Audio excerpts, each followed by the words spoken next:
I love the idea that everything can be categorized as either fear or love.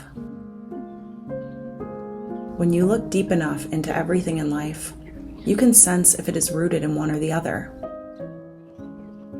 Resentments, fear. Jealousy, fear. Laughter, love. Relaxation, love.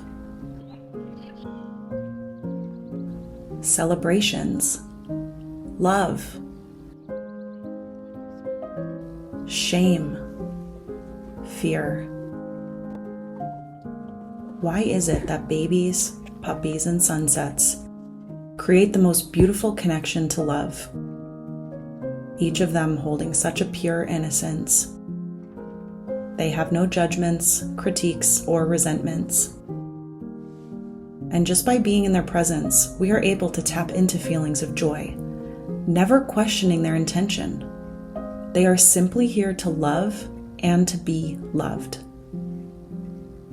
But when it comes to loving ourselves, it often feels so very complicated. We create expectations that must be met to earn our own love from ourselves. Once I weigh this much, I will be able to love myself.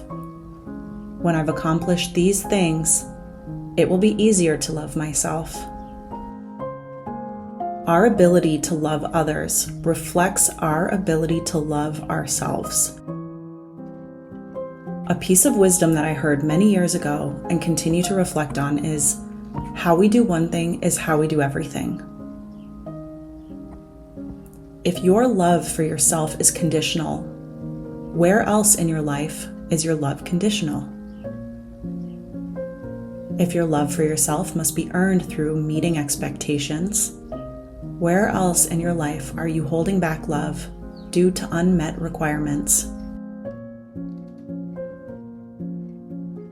A message that came through for me recently during one of my channeling sessions was all about self-love and really just helping me understand it from a much higher perspective. It's the idea that love is a frequency.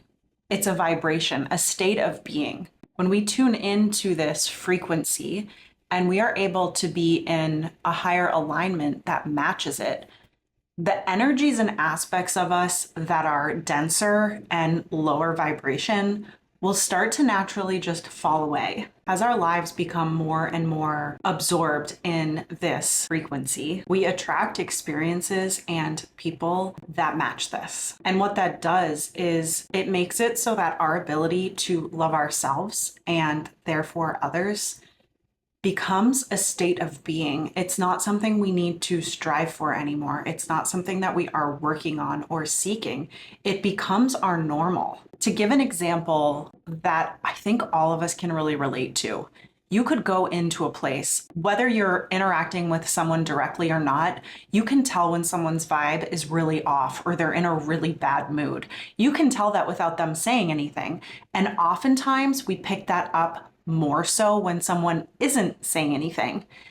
It's the same as when you connect with a person in life or on screen or in any capacity, you can feel their vibration. You can tell when they're vibrating at a higher frequency. They're simply in higher alignment to themselves. Majority of us are drawn to that, and that's because our frequencies match theirs. We're attracted to that energy, and even if yours isn't quite where that person's is, it's really beautiful because it shows you what is possible. It shows you what it looks like and feels like to vibrate at a level that is just in more alignment to your most authentic self. And it creates that feeling of expansion for us. I've really put a lot of reflection into this over the years, because when I can just simplify into, does this make me feel expanded or does it make me feel like I'm contracting?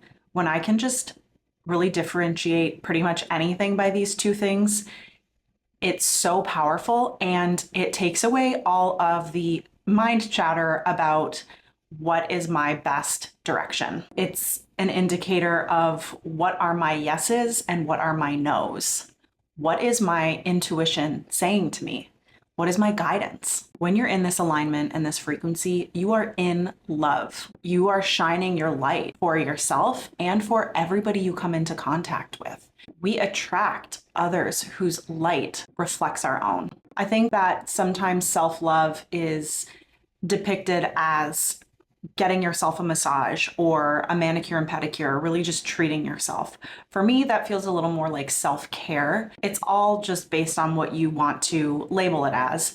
But for me, self-love is really knowing who I am, my most authentic self. It is knowing what is in alignment for me at my core.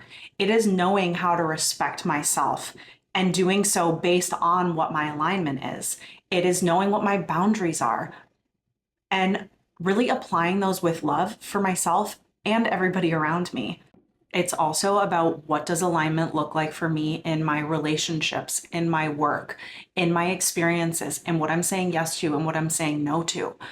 This is self-love. I personally spent many, many years making decisions totally unaware of what my alignment was, of what my most authentic self was. And I could feel it, but I didn't know how to live it. I didn't know how to actually live from that place. And so much of my spiritual and personal growth has been about discovering this part of me, this journey of removing from my life the things that do not align with my most authentic self and replacing those things with the people, the relationships, the work, the how I'm spending my time, things that are in alignment for me. And this is a reflection of my ability to love myself, to be aware of that part of me, to be fully conscious of who I am when I remove all of the things that I used to think were what I needed to do or experience in order to actually feel any kind of love. It was looking outside of myself, and that's never worked. Personally, I don't think this is something where we just do it once and it's just done. I am certainly a higher alignment than I've ever been with loving myself, loving my life, loving the world around me. But I also believe that my journey is ever evolving. And so with that means being conscious throughout so that I can continue to tune into what is and is not out of alignment for me. And when I'm able to do this for myself, I'm able to love and appreciate and respect everybody around me to the same degree. Wherever you're at on your own journey of loving yourself, I hope you know how worthy you are of all of the love in the world. For I believe that this is who and what you truly are at your truest essence.